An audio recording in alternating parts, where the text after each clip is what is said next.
नमस्कार, मैं हूं अनुषी गुप्ता और आप देख रहे हैं एनडीटीवी ओरिजिनल्स।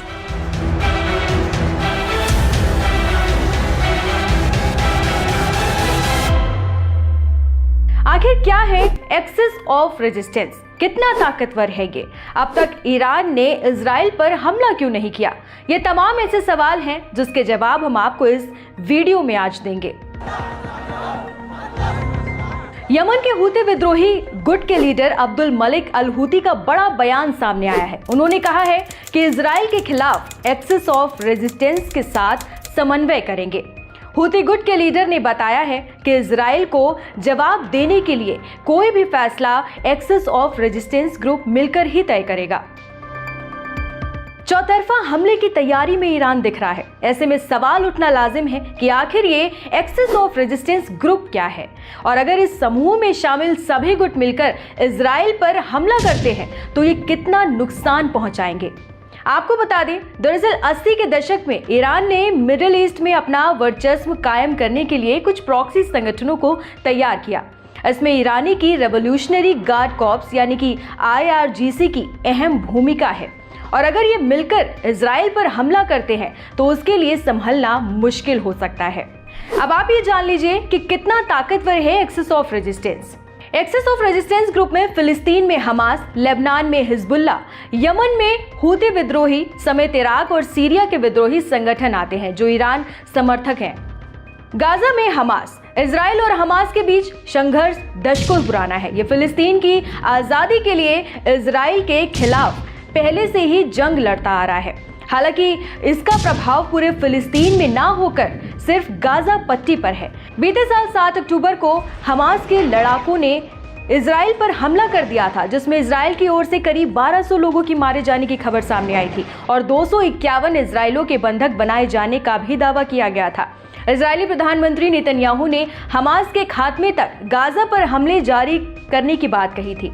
हालांकि इससे पहले भी इजराइल हमास के खिलाफ बड़ी कार्रवाई करता रहा है, लेकिन पूरी तरह खत्म कभी नहीं कर पाया। अब हिजबुल्लाह के बारे में जान लीजिए। ये लेबनान में मौजूद शिया चरमपंथी संगठन है। ये इस समूह का सबसे क्रूर प्रॉक्सी संगठन माना जाता है। हिजबुल्लाह के पास करीब 1 लाख लड़ाके होने का दावा किया जाता है। वहीं ईरान की ओर से इसे फंडिंग और ट्रेनिंग मिलने का दावा भी किया जाता रहा है।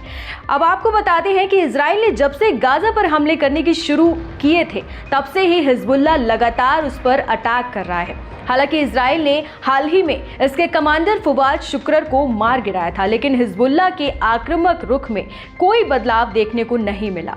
हूती विद्रोही संगठन यमन का हूती विद्रोही गुट लाल सागर में आतंक मचाए हुए है। इसकी स्थापना 90 के दशक में हुई थी, लेकिन 2014 में ये यमन में मजबूती से उभरा। यमन के एक बड़े हिस्से में हूती विद्रोही गुट का कब्जा है। इस संगठन के पास करीब 30 से 40 हजार लड़ाके हैं। गाजा पर जारी इजरायली हमलों के खिलाफ हूती विद्रोही ने लाल सागर में इजरायली जहाजों को टारगेट किया, जिसके वैश्विक बाजार पर काफी असर पड़ा था। अमेरिका का आरोप है कि ईरान इस समूह को हथियार मुहैया करवाता है, जिससे ईरान और हूती दोनों ही इनकार करते रहे हैं। इराक और सीरिया में विद्रोही संगठन कौन है? ईरान ने इन दोनों ही देशों में कई शिया मिलिशिया गुटों को खड़ा करने में मदद किया है। इराक पर अमेरिका के हमले के बाद ईरान ने इराक में प्रभाव बढ़ाना शुरू किया और बदर ऑर्गेनाइजेशन, कतायब हिजबुल्लाह समेत कई चरमपंथी गुटों को खड़ा किया।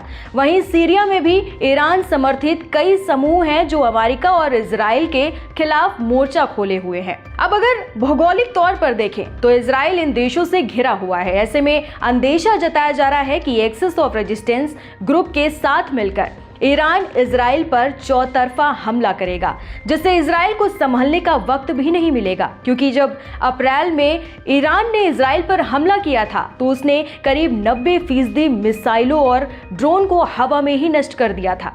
ऐसे में माना जा सकता है कि ईरान इस बार अपने प्रॉक्सी संगठनों के साथ मिलकर एक साथ इजराइल पर अटैक करेगा, जिससे ज्यादा से ज्यादा नुकसान पहुंचाया जा सकेगा।